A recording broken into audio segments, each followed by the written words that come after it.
आज का हमारा जो लेक्चर है वो रैंडम वेरिएबल रैंडम वेरिएबल से रिलेटेड है। हमने लास्ट लेक्चर में हमने रैंडम वेरिएबल स्टार्ट किया था, इसमें random variable with discrete random variable को हमने डिस्कस किया था। रैंडम वेरिएबल क्या होता है? Experiment is a process by which observations और मेजरमेंट्स आर ऑब्टेन। ऐसा एक्सपेरिमेंट जिसमें आप ऑब्जर्वेशंस और मेजरमेंट्स को हासिल करते हैं। अब एक्सपेरिमेंट्स अब हमने देखना है कि रैंडम वेरिएबल एक्चुअली क्या है। Experiments in which the outcomes vary from trial to trial are called random experiments. ऐसा एक्सपेरिमेंट जिसमें आपकी जो आउटकम्स हो हर ट्रायल में, यानी कि हर ट्रायल में उसका रिजल्ट, उसका जो आउटकम है वो डिफरेंट हो, उसे कहेंगे हम रैंडम एक्सपेरिमेंट। ठीक है। रैंडम का मतलब ये है कि फ्री, कोई फिक्स्ड चीज़ नहीं है। Random means free.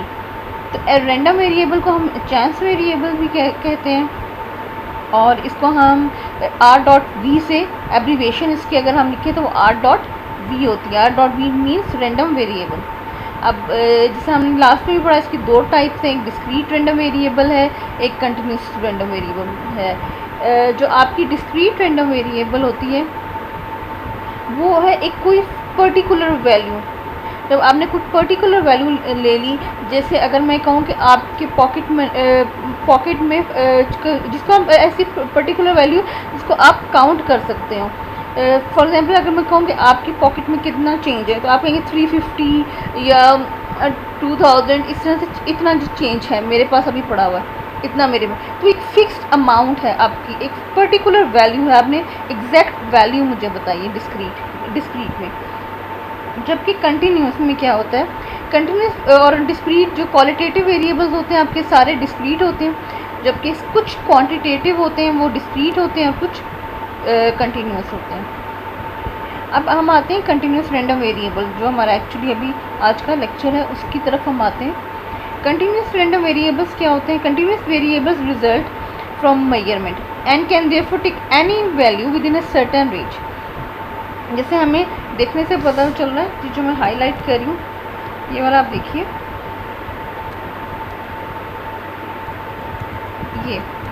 ये लाइन, ये क्या कह रहा है कि कंटिन्यूस वेरिएबल्स क्या है? Result from the measurement. और ऐसी आप सर्टन रेंज में, एक सर्टन रेंज, जैसे मैं कहूँ 2 to 4 में जितने भी नंबर्स ये 2 to 4 मेरी रेंज होगी ये, और इसमें कोई सी भी मैं वैल्यू ले सकती हूँ। कंटिन्यूस होता है आप 2 to 4 में, अब आपने जैसे एग्जांपल अभी देखी कि 2 to 4 है, तो इसमें आप कोई सी भी वैल्यू ले सकते हैं, लेकिन with in a certain range. अब रेंज क्या होनी चाहिए? 2 to 4 के अंदर होने चाहिए आपके नंबर्स। ठीक। अब जैसे एग्जांपल है, height of a normal adult may take any value between 5 feet 4 inches to 6 feet। अब हम अगर नॉर्मल पाकिस्तानी मेल्स की अगर हम हाइट देखें, नॉर्मली मेल्स की हाइट देखें, जो उनकी रेंज पर्टिकुलर तो नहीं है हमारे पास। जो मेल है तो उसकी मेल की हाइट 6 feet होगी या 5 feet होगी, 5 feet 5 inches होगी, नहीं, ऐसा पॉसिबल नहीं है।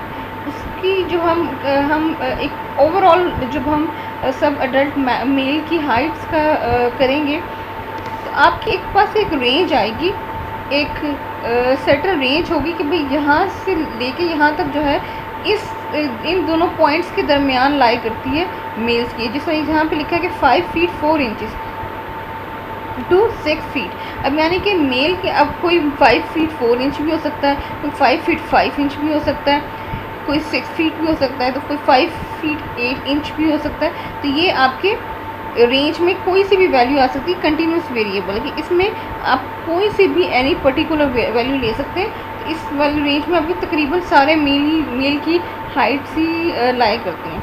अब amount of rainfall, the temperature at the place, ये सब हमारे पास जो है कंटिन्यूस रैंडम वेरिएबल्स आ जाते हैं।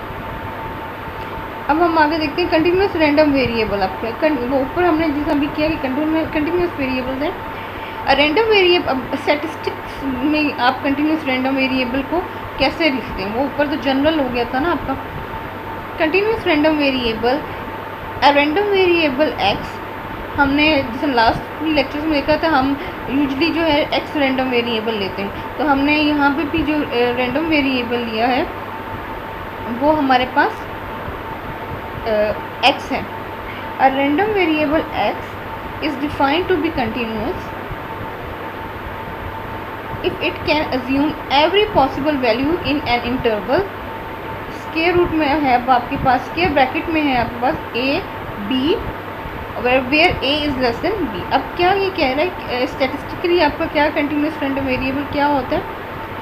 ऐसा रैंडम वेरिएबल x, एक ऐसा रैंडम वेरिएबल हम उसको कंटिन्यूस तब कहेंगे अगर हम इंटरवल जो हमारे पास गिवन है उसमें हर पॉसिबल वैल्यू हम उसकी अज्यूम कर सकते हैं। x के लिए हम इसने इंटरवल दिया a, b, यानी कि a से लेके b तक जितने भी वैल्यूज़ आ रही हैं अज्यूम वैल्यूज़ है ना, उसने a b आपको वैसे अज्यूम करके दिया कि वैसे तो आपको जब आप क्वेश्चंस करेंगे न्यूमेरिकल वो रेंज आएगी। अब उसने कहा कि a टू b जितनी भी वैल्यूज़ आ रही हैं वो सारी अगर वो possible values every possible values assume हम कर सकते हैं तो हम उसे रैंडम वेरिएबल x को कंटिन्यूस कहेंगे। अब जिस स्क्वायर ब्रैकेट में a, b है, a, b है, a आपके पास फर्स्ट लिमिट है, लोअर लिमिट जिसे आप कहते हैं लोअर लिमिट है, और b जो है आपकी अपर लिमिट है। और हमेशा जो आपकी लोअर लिमिट होती है वो लेस देन अपर लिमिट होती है। ऐसा नहीं हो सकता कि लोअर लिमिट ग्रेटर आप लिख दें और अपर लिमिट स्मॉल लिख दें, नहीं, हमेशा a is less than b होगा। वेयर a एंड b में भी माइनस इन्फिनिटी इंटू इन्फिनिटी। अब आपका उसने फिर आगे लिख दिया कि हम a टू b जो है अब आपका minus infinity to positive infinity भी हो सकता है, क्योंकि the function f of x is called the probability density function और simply density function of the random variable. Function of f of x को हम pdf भी कहते हैं, इसको अब्रीविएशन उसने दिए pdf means probability density function, या आप सिंपली इसको density function of the random variable x भी कह सकते हैं। जो अब आपका ये ग्राफ, ये पिक्चर से जो आप डायग्राम देख रहे हैं ये आपको बता ये y एक्सिस में आपके f of x है और x एक्सिस में आपका x रैंडम वेरिएबल है। तो ये आपका अगर आप बनाएं तो आपका ऐसा बनता है, पहले जो है आपका इंक्रीज़ होता है, फिर एक पीक पे जाके उसके बाद डिक्रीज़ होना शुरू होता है, डिक्रीज़ और फिर आहिस्ता आहिस्ता फिर थोड़ा सा इंक्रीज़ हुआ, यहाँ पे इंक्रीज़ थोड़ा सा राइज होता है, फिर देन फॉल। ये आपका कंटिन्यूस रैंडम वेरिएबल का बन जाता है। अब हम इसकी प्रॉपर्टीज़ देखेंगे कि कंटिन्यूस रैंडम वेरिएबल की क्या आपके पास प्रॉपर्टीज़ हैं। पीडीएफ जो प्रोबेबिलिटी डेंसिटी फंक्शन जिसे हमने कहा है कंटिन्यूस रैंडम वेरिएबल के लिए, उसकी फॉलोइंग उसकी प्रॉपर्टीज़ हैं आपके पास। फर्स्ट प्रॉपर्टी क्या है कि आपका f of x या greater than equal to 0 for all x, यानी कि f of x आपका क्या है x से रिलेटेड जितनी भी प्रोबेबिलिटीज़ हैं वो हमेशा ग्रेटर देन इक्वल टू 0, यानी कि 0 हो सकती हैं, 0 से लेस नहीं हो सकती, 0 या 0 से ग्रेटर, यानी कि पॉजिटिव में जा सकती है, कभी भी नेगेटिव आपके पास नहीं आएगी। अगर आपके पास f of x नेगेटिव आ रहा है तो इट मीन्स कि आपने कहीं ना कहीं मिस्टेक की है। और हमें पता है कि हमेशा एरिया अंडर द कर्व, हमने लास्ट में भी पहले भी पढ़ा है कि हमेशा एरिया अंडर द कर्व जो है इक्वल्स टू 1 होता है। तो क्योंकि ये कंटिन्यूस है तो कंटिन्यूस में आपका इंटीग्रेशन जो है वो इन्वॉल्व हो जाएगा। जब आप डिस्क्रीट की प्रॉपर्टी कर रहे थे तो यहाँ पे summation f of x dx is equal to 1 था, समीशन था आपके पास। अब क्योंकि कंटिन्यूस है तो कंटिन्यूस में आपके पास इंटीग्रेशन होगी और लिमिट्स आ जाएंगी minus infinity to positive infinity, plus लगाए ना लगाए इसका मतलब ये है कि पॉजिटिव प्लस इन्फिनिटी है आपके पास। अब ये थर्ड कह रहा है कि probability that x takes on a value in the interval c d। अब उसने कहा कि एक x रैंडम वेरिएबल है, उसने इस इंटरवल c d में से कोई वैल्यू अगर लेता है इसको कैसे लिखेंगे, इसको आप यहाँ लिखेंगे, पहले लिखेंगे p bracket c less than x,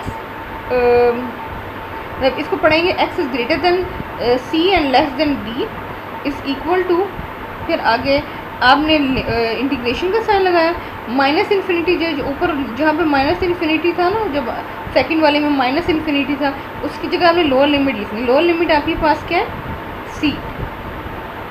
first आपके पास आती है स्क्वायर ब्रैकेट्स में जो फर्स्ट वैल्यू होती है वो आपकी लोअर लिमिट होती है हमेशा, और जो सेकंड वैल्यू होती है वो हमेशा अपर लिमिट होती है आपके पास। तो इस तरह आपके पास आ जाएगा सी कहाँ तक जाएगी, D and F of x d x. अभी हम एग्जाम्पल करेंगे तो ज़्यादा अच्छी तरह समझ आएगा। ये उसी को उसने लिखा है कि total area under the curve is 1, और आपका एफ ऑफ एक्स एक नॉन नेगेटिव फंक्शन है, यानी कि पॉजिटिव आपके पास आती है हमेशा, क्योंकि हमने ऊपर डिस्कस किया कि f of x is greater than equal to zero. तो greater than equal to zero का मतलब है कि सारी पॉजिटिव जो वैल्यूज़ हैं वो आएंगी, या नॉन नेगेटिव का भी आप इसको कह सकते हैं। इसका मतलब भी आपके पास पॉजिटिव ही होता है। सेकंड है आपके पास integration takes place over all possible values of the random variable x between the specified limits. जो आपका इंटीग्रेशन है वो जो आपको लिमिट दी हुई है उसने स्पेसिफाई किया हुआ है, लिमिट के यहाँ से लेके यहाँ तक है, सी ए से बी है या सी से डी है, जो भी आपको लिमिट्स दी होगी उसकी सारी पॉसिबल वैल्यूज़ जो हैं रैंडम वेरिएबल की वो इंटीग्रेशन में आप इसका मतलब आ रही है। अब एक जो बड़ी इम्पॉर्टेंट बात है, अभी नीचे जो लिखा हुआ है probability x is equal to k। अब इसका मतलब देखिए, हम पहले ऊपर अभी हम जब प्रोबेबिलिटी लिख रहे थे तो x is greater than c less than d इस तरह करके लिख रहे थे अभी हम कंटिन्यूस के लिए। यहाँ पे ये देखिए थर्ड वाली की जो आ रही है probability x is greater than c and less than d इस तरह। लेकिन अब यहाँ पे जो आया केस वहाँ पे आ रहा है कि probability x is equal to k, यानी कि अब ये कोई पर्टिकुलर वैल्यू आ गई हमारे पास। तो हमने तो डिस्कस किया था अभी कि कंटिन्यूस तो हमारे पास रेंज होती है, और कंटिन्यूस जो है कि कंटिन्यूस मीन्स कि इंटरवल में कोई भी एक इंटरवल है उसमें कोई स्पेसिफाइड वैल्यू हो सकती है। तो इसने कह दिया कि x जो है इक्वल टू k, यानी कि आपकी स्पेसिफाइड वैल्यू के में आ गई है। तो इंटीग्रेशन का साइन लगाए और k वैल्यूज लिखी दोनों की, यानी कि लोअर लिमिट भी किया और अपर लिमिट भी किया जब पर्टिकुलर वैल्यू की बात आ जाती है। तो इसका मतलब है लोअर लिमिट भी किया आपकी, अपर लिमिट भी किया। F of x d x is equal to zero. इसका क्या मतलब है कि आपकी कंटिन्यूस जो वेरिएबल है, रैंडम वेरिएबल है, वो किसी पर्टिकुलर वैल्यू का जब आप निकालने जाते हैं उसका ज़ीरो आता है। तो आप कंटिन्यूस जब रैंडम वेरिएबल करते हैं किसी पर्टिकुलर वैल्यू के लिए, रेंज जब नहीं होती है कोई पर्टिकुलर वैल्यू होती है, तो उसका वो आंसर क्या देता है ज़ीरो, यानी कि वो पर्टिकुलर वैल्यू की निकाल ही नहीं सकते। अगर मैं कहूँ कि जी प्रोबेबिलिटी मुझे x इज इक्वल टू 3 निकाल के दिखाएं, इसमें 3 पर्टिकुलर वैल्यू हो गई है, तो इसके मुझे डायरेक्ट पता चल जाएगा 3 है, तो इसका मतलब पर्टिकुलर वैल्यू, तो मेरे पास इसका आंसर ज़ीरो होगा।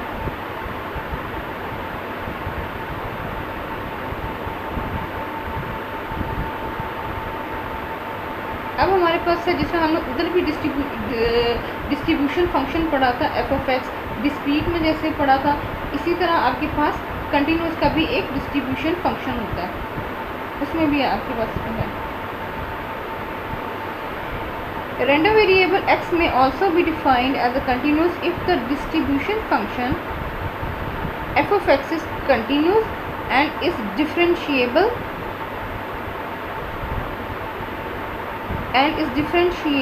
everywhere except at isolated points in the given range. In contrast with the graph of the distribution function of a discrete variable, the graph of f of x in the case of a continuous variable has no jumps or steps but is a continuous function for all the x values. अब हमारे पास जैसे हमने discrete का जब distribution function का graph देखा था, तो हमने देखा था हिस्टोग्राम, एग्जाम्पल में हमने देखा था हिस्टोग्राम टाइप बन रहे, आपके पास जंप्स आ रही थी, बीच में ब्रेक आ रहे थे। लेकिन कंटिन्यूस में आपके पास ऐसा नहीं होता, इसमें कोई जंप्स या कोई स्टेप्स नहीं होते हैं। आपका ये कंटिन्यूस फंक्शन होता है, ये कंटिन्यूसली चलता है, बीच में कहीं ब्रेक नहीं आता, क्योंकि हमने रेंज का जो कहा होता है।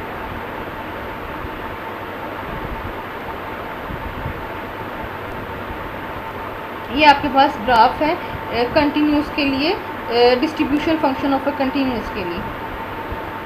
देखिए इसमें कोई जंप नहीं आ रहा।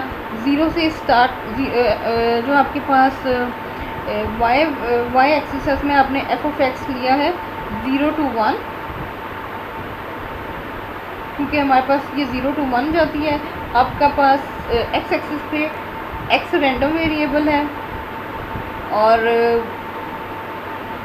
स्टार्ट हुआ और ये राइज है। देखिए नॉन डिक्रीजिंग फंक्शन है, 0 से स्टार्ट हो रहा है और इंक्रीज ही कर रहा है आपका इंक्रीज हो रहा है ग्राफ, क्योंकि हमारे पास जो एफ ऑफ एक्स होता है वो नॉन डिक्रीजिंग फंक्शन होता है, यानी कि हमेशा इंक्रीज होता है, और F of x greater than 0 होती है। अब एफ ऑफ एक्स हमेशा हर एक में ग्रेटर देन 0 होगी। उसमें इक्वल्स टू भी आता है, इसमें इक्वल टू का साइन नहीं आता है। इसमें F of x greater than 0 होती है कि आपकी जो एफ ऑफ एक्स की प्रोबेबिलिटी इसमें 0 नहीं हो सकती। सेकेंड पॉइंट है आपका कि कैपिटल एफ एक्स यानी कि distribution of x is equal to, इसकी लिमिट क्या होगी, हमेशा इसकी लिमिट माइनस इन्फिनिटी से स्टार्ट होती है। इंटीग्रेशन का साइन डालेंगे आप और हमेशा ये माइनस इन्फिनिटी से स्टार्ट होगी और पर्टिकुलर वैल्यू तक जाती है एक्स, जिसको हमने डिनोट करते हैं एक्स तक। ठीक है, ये माइनस इन्फिनिटी टू एक्स तक जाती है, यानी कि वो जब हम पीछे ऊपर देख रहे थे, जब हम पीडीएफ निकालते हैं कंटिन्यूस वेरिएबल का, उसकी लिमिट होती है माइनस इन्फिनिटी टू इन्फिनिटी। ये जनरल वैल्यूज़ हैं। क्वेश्चन जब आएगा, क्वेश्चन में तो फिर आपको चेंज होगी, जैसे 2 to 5 लिमिट दे रहा है या किस तरह दे रहा है, वो हम फिर अभी देखेंगे आगे जाके। लेकिन ये जनरली जब हम इसको लिखते हैं तो हम ऐसे लिखते हैं, माइनस इन्फिनिटी टू, जब पीडीएफ होता है फाइंड आपने करना होता है तो माइनस इन्फिनिटी टू इन्फिनिटी, जब आपने डिस्ट्रीब्यूशन फंक्शन फाइंड आउट करना होता है उसकी लिमिट होती है minus infinity to x. The relationship between f of x and f x, यानी कि पीडीएफ एंड डिस्ट्रीब्यूशन फंक्शन का जो रिलेशनशिप है उसने कहा ये ऐसे गिवन है। एफ ऑफ एक्स को हम कैसे फाइंड आउट कर सकते हैं, अगर हम डिस्ट्रीब्यूशन फंक्शन का डेरिवेटिव लें तो हमारे पास पीडीएफ आ जाता है। यानी कि अगर आपको डिस्ट्रीब्यूशन फंक्शन की वैल्यू गिवन है और वो कहें कि आप इसका जी हमें F of x find out, PDF find out करके बताएं, तो आप क्या करेंगे, कंटिन्यूस केस में आप जो डिस्ट्रीब्यूशन फंक्शन है उसका डेरिवेटिव लेंगे। जब हम डेरिवेटिव लेंगे तो आपके पास पीडीएफ आ जाएगा। अब हम एग्जांपल देखते हैं ताकि हम बेटर अंडरस्टैंड कर सकें कि कैसे है। एग्जाम्पल है आपके पास a, find the value of k so that function f of x defined as follows may be a density function. Find the value of के,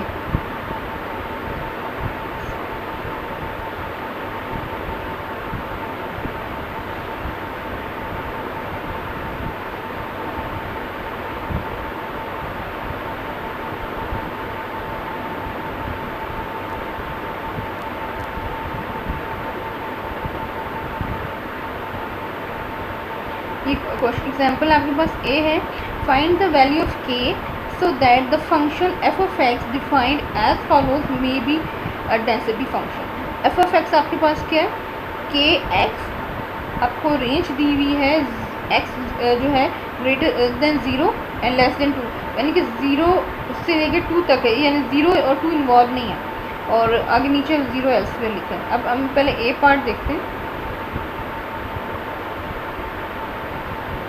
ए पार्ट पे अब इस सोल्यूशन के ए पार्ट में आ गए। हमें the function f of x will be density function कब होगा, अगर हमारे पास f of x greater than 0 है, जो उसमें लिखा हुआ है कि जो एफ ऑफ एक्स आपका 0 से ग्रेटर है, और हमें पता है कि for every x and integration है minus infinity to infinity f of x d x is equal to 1, यानी कि area under the normal curve आपके पास 1 है। और फर्स्ट कंडीशन सेटिस्फाइड कब होगी, जब आपके पास k जो है ग्रेटर देन 0 होगा। ठीक है, अब हम इसके लिए पहले k की वैल्यू फाइंड करते हैं। k की वैल्यू फाइंड आउट करने के लिए मैंने लिखा माइनस इंटीग्रेशन का sign, minus infinity to infinity, limits डाली, f of x d x is equal to 1। अब मेरे पास जो लिमिट है वो कहाँ से कहाँ तक है, हमारे पास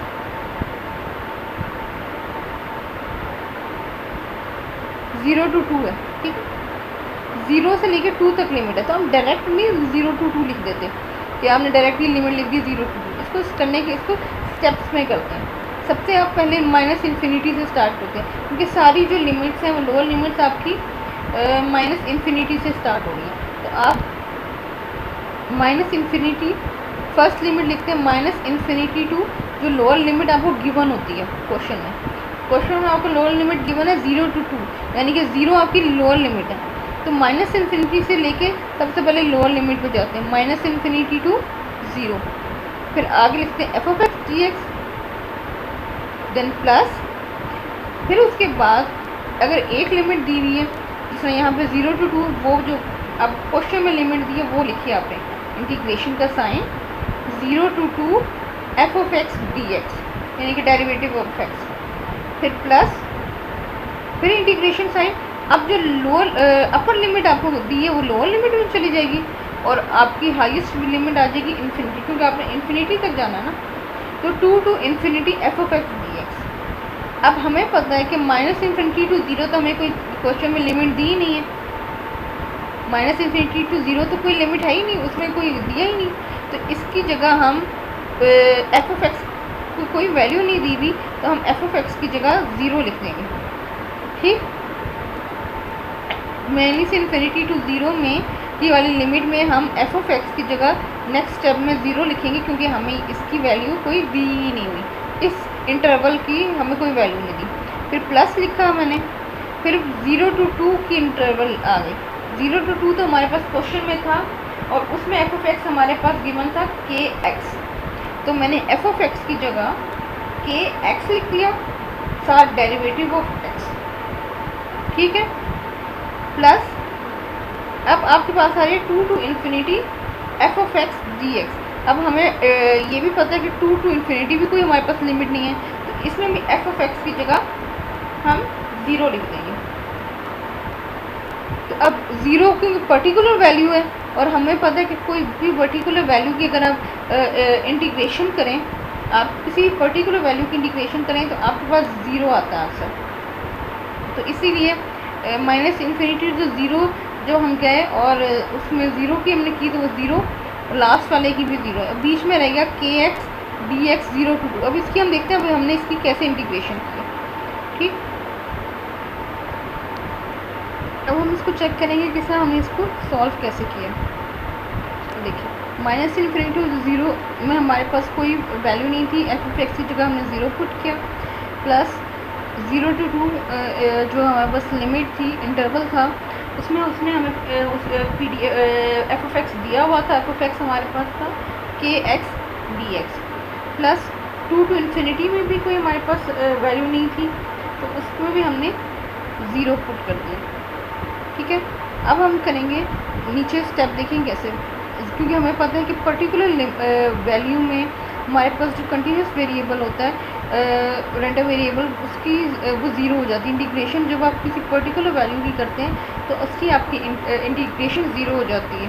तो माइनस इन्फिनिटी टू 0 जो इंटरवल है उसमें 0, क्योंकि एक पर्टिकुलर वैल्यू उसमें फर्स्ट में 0 पे लिखा, प्लस अब नीचे है कि के एक्स स्क्वायर बाई 2 लिमिट है 0 to 2। अब इसको देखते हैं ये कैसे सॉल्व आउट किया।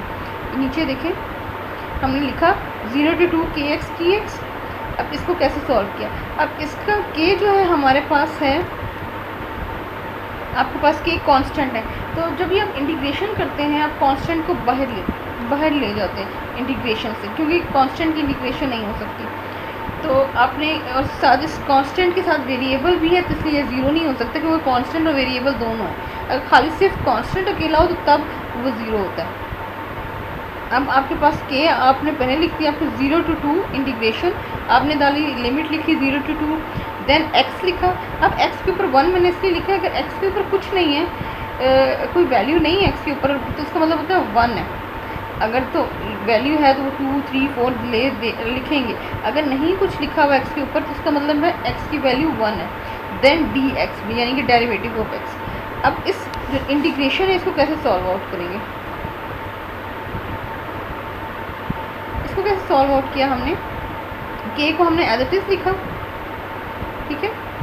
अब ये जो हाईलाइटेड पार्ट हो रहा है इसको देखें, एक्स जो हमारे पास वेरिएबल था वो लिखेंगे न्यूमरेटर में लिखेंगे एक्स, और एक्स की जो वैल्यू ऊपर दी हुई है, जो हमारे पास ऊपर वैल्यू 1 थी, उसमें आपने एक और 1 ऐड कर देना, ठीक है। एक्स 1 प्लस 1, तो 1 प्लस 1 आपके पास हो जाएगा जो भी लिमिट, अगर x की वैल्यू ऊपर पावर में 2 होता तो मैं 2 प्लस 1 कर देती। अब x की पावर मेरे पास 1 है तो मैं पावर में प्लस 1 करूँगी, 1 प्लस 1, फिर डिवाइडेड बाय का साइन लगाऊंगी इसमें, देखिए डिवाइडेड बाय का साइन, नीचे जो ऊपर मैंने पावर में ये लिखा हुआ है, जो पावर में लिखा है, जो ऊपर पावर में 1 प्लस 1 था तो नीचे डिनोमिनेटर में वही 1 प्लस 1 आ जाएगा। अगर ऊपर पावर में 2 प्लस 1 होता तो नीचे 2 प्लस 1 आ जाता, अगर 4 प्लस 1 होता तो नीचे डिनोमिनेटर में 4 प्लस 1 आ जाता। जब भी आप इंटीग्रेशन करते हैं वेरिएबल की पावर में आप हमेशा प्लस 1 करते हैं, always you have to add plus 1 जब आप इंटीग्रेशन ओपन कर रहे होते हैं, इंटीग्रेशन को कर रहे होते हैं। आपने किया तो ये 1 प्लस 1 स्क्वायर ब्रैकेट और लिमिट से आपने साइड पर लिख दी 0 to 2। तो हम देखेंगे आगे कैसे करते हैं, ठीक है, यहाँ तक। अब आपके पास आ गया ये वाला जो हाईलाइटेड पार्ट,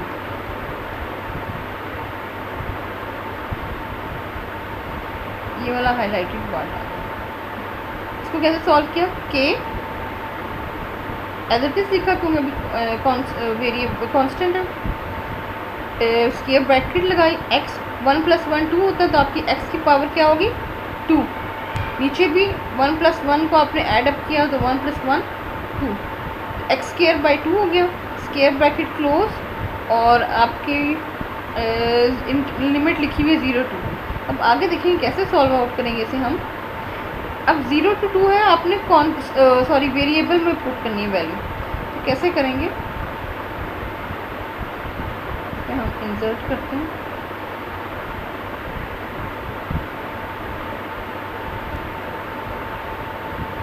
साइड कर लेते हैं इसको।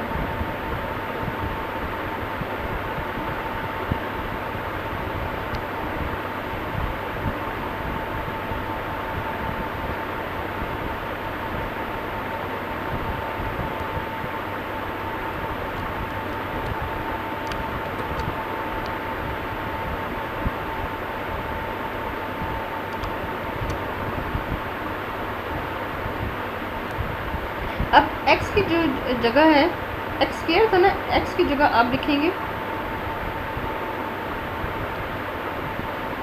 एक सेकेंड,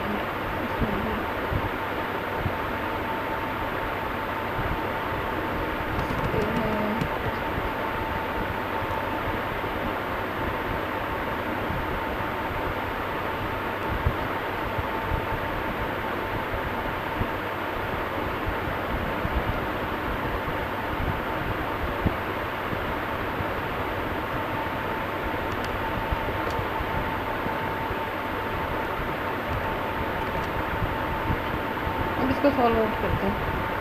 x की जगह पहली आप क्या लिखेंगे, पहली अपर लिमिट जो आपकी आ रही है वो लिखेंगे, ठीक है। अपर लिमिट आपके पास क्या है 2, x की जगह 2 आ जाएगा, माइनस, अब लोअर लिमिट क्या है आपके पास 0, 2 minus 0 bracket close, power x की पावर क्या है, x की पावर में 2 है, आपने ये 2 लिख दिया यहाँ पर, डिवाइडेड बाय 2। इसको हम बड़ा कर देते हैं ताकि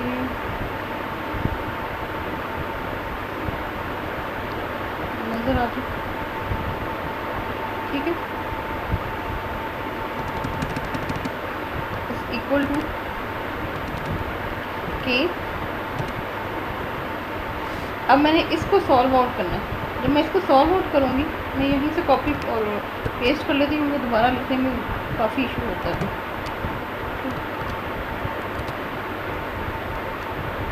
अब इसको मैं सॉल्व आउट करूँगी, 2 माइनस 0 2 ही रहेगा, यानी कि मेरे पास यहाँ पे 2 आ जाएगा, 2 का होल स्क्वायर डिवाइडेड बाय 2। अब इसको मैंने सॉल्व आउट किया, इज इक्वल टू के, 2 का स्क्वायर आपके पास क्या होता है 4, यहीं से हम कॉपी पेस्ट कर लेंगे, इसी में एडिट कर लेंगे।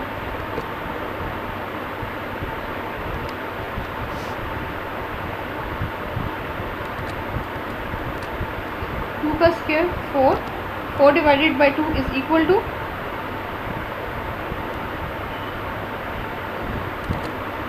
पीछे लेके जाते हैं, 4 डिवाइडेड बाई 2 आपके पास आ जाएगा 2। आपके पास वैल्यू क्या आ गई 2k, 2k। और हमने देखा था 2k और ये इक्वल टू 1 था, क्योंकि हमारे पास ऊपर यही सारी चीज़ जो आपके पास है वैल्यू ये इक्वल्स टू 1 है। आपका 2k इज इक्वल टू 1। अब k की वैल्यू फाइंड आउट करनी है, k की वैल्यू फाइंड आउट करनी है। यहाँ पे 2 मल्टीप्लाई हो रहा है तो वहाँ जाके डिवाइड हो जाएगा। k इज इक्वल टू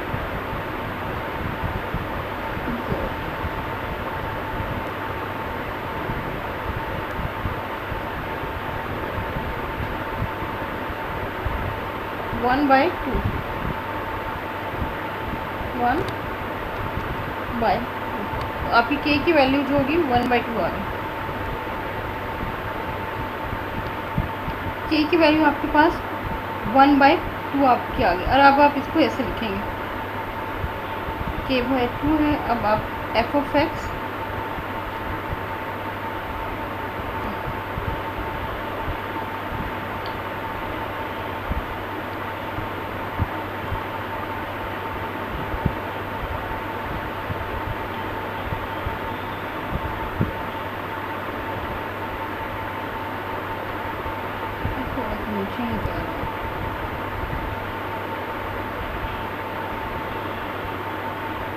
इस तरह से ये वाला जो आपको नज़र आ रहा है f(x) आपके पास है x/2 फॉर x 0 to 2। अब हमारे पास सेकंड जो है, अब हमने x/2 क्यों लिखा, क्योंकि k की वैल्यू 1/2 आपने इसमें पुट की थी और 1/2 मल्टीप्लाई बाय x, तो x/2 बनता है, इसलिए आपके पास ये आए। अब सेकंड आपके पास compute probability x is equal to 1। अभी आपके पास फिक्स वैल्यू के लिए आ गई है कि आपके पास फिक्स एक वैल्यू, और हमें पता है कि जब फिक्स वैल्यू हमारे पास होती है तो उसमें हमारे पास जो कंटिन्यूस रैंडम वेरिएबल है वो 0 होता है। उसकी प्रोबेबिलिटी देखें, since f(x) is continuous probability function therefore x is equal to 1 is equal to 0। अब c हमारे पास पार्ट है, हमने वैल्यू फाइंड आउट करनी है probability x is greater than 1 की, x ग्रेटर देन 1 हो, यानी कि और आपके पास जो क्वेश्चन के स्टार्ट में जो लिमिट्स दी हुई है, क्वेश्चन के स्टार्ट में देखिए ये स्टार्ट में जो लिमिट दी हुई है कि x के साथ ये लिखी हुई है 0 to 2 है, तो x इज ग्रेटर देन 1 है, तो 1 से यानी कि 2 तक जाएगी आपके पास।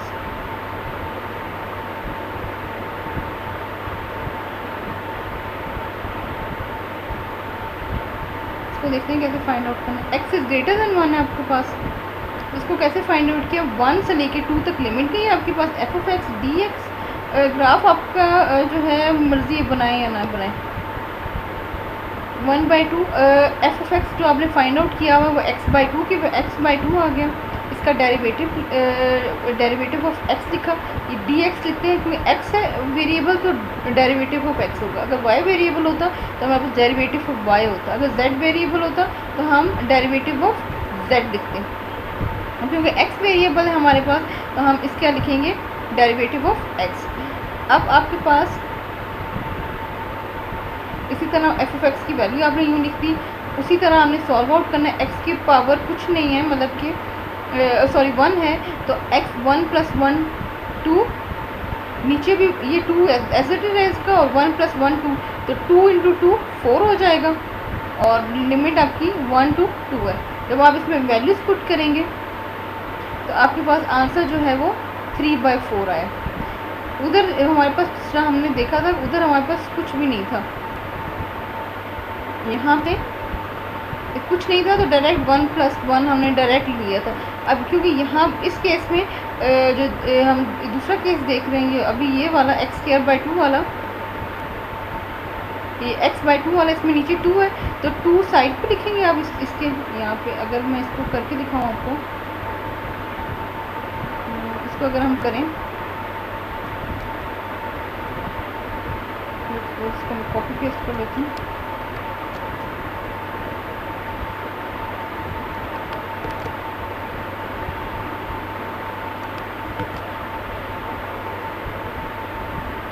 x/2 है हमारे पास, ठीक है।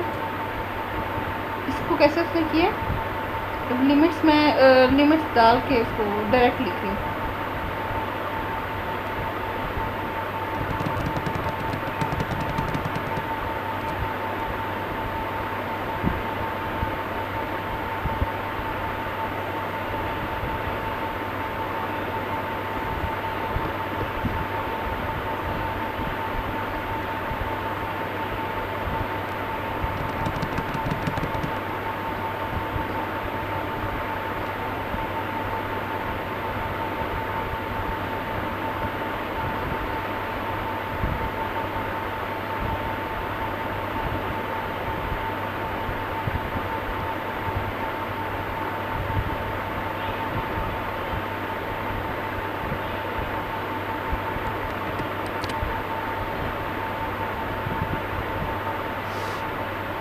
इसको हम यहाँ से कॉपी करेंगे,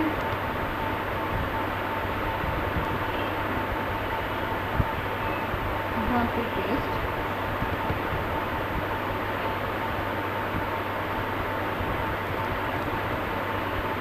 चले जाते हैं तो बिल्कुल डिफरेंट, उससे आप वो ना कहेंगे बिल्कुल इसकी तरह ही है। x/2 था हमारे पास पहले, x/2 को हमने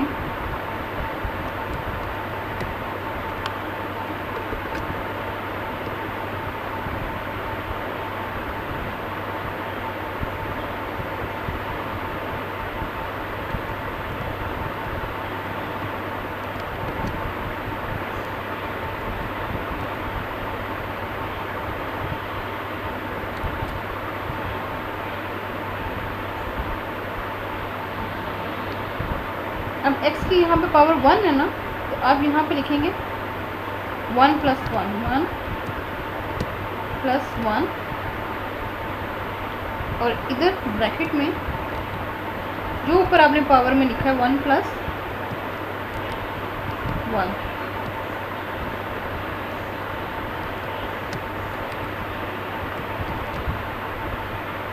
तो अब इसको सॉल्व आउट किया, आपके पास क्या बन जाएगा, इस पर हम कॉपी करके इसी में लिख लेते हैं, तो इसी में रहेगा, इसी में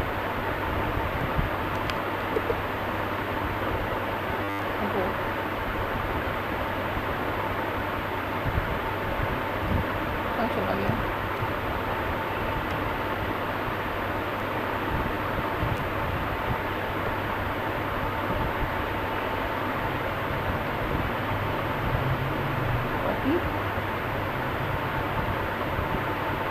नीचे हमने पेस्ट किया। अब इसको हम सॉल्व 1 + 1 2 है, तो मैं डायरेक्ट 2 लिखूँगी यहाँ पर स्टेप में नीचे, और यहाँ पे 1 + 1 यहाँ भी 2 आ जाएगा। तो अब यानी कि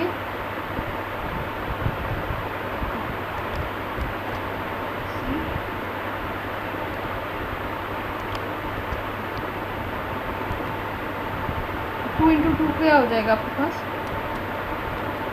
4।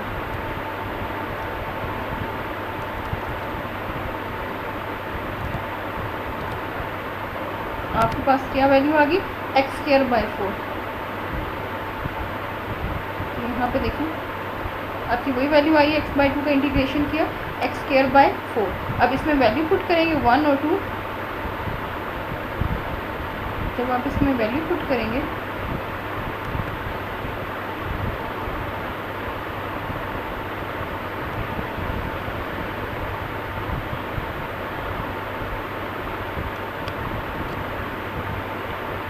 वन एंड 2 है ना, यानी कि 2 - 1 का होल स्क्वायर यहाँ पे आएगा।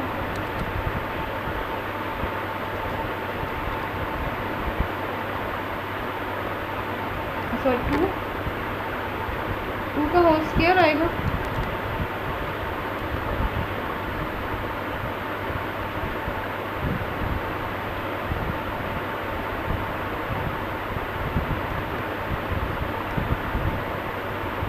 कॉपी, यहाँ पे माइनस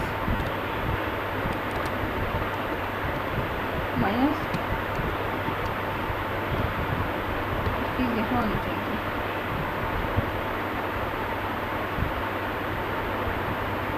-1 ये लिमिट आपकी 1 है।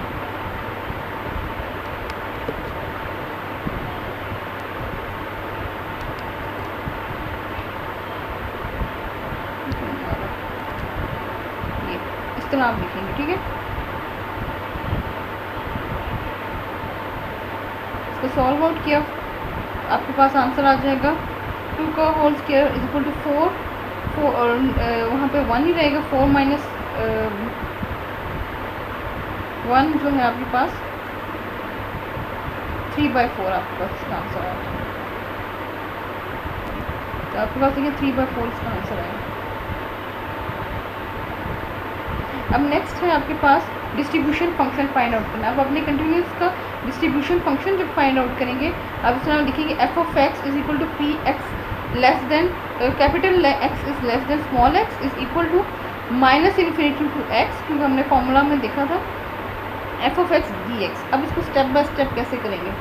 For any x such that x is -∞ to 0, पहले आप इसको -∞ टू 0 लेते हैं।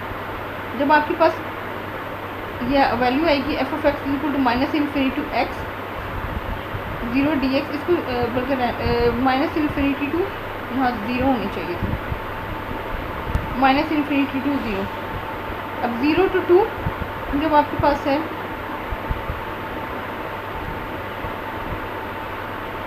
ये यहाँ से 0 to 2 x/2 dx जो आपके पास फंक्शन है प्रोबेबिलिटी का, plus integration sine 0 to 2 0 dx is equal to 1। उसी तरह आपने लिखा, और जब आपने इसको वैल्यू फाइंड आउट की, हमें इसका पता -∞ टू 0 की वैल्यू 0 है। फिर आपके पास 0 to 2 जो है लिमिट x/2 dx की जब आप फाइंड आउट करेंगे, इसकी वैल्यू लिखेंगे plus 0 to 2 0 dx is equal to 1। इसका जो फंक्शन है डिस्ट्रीब्यूशन फंक्शन, इसकी वैल्यू आएगी,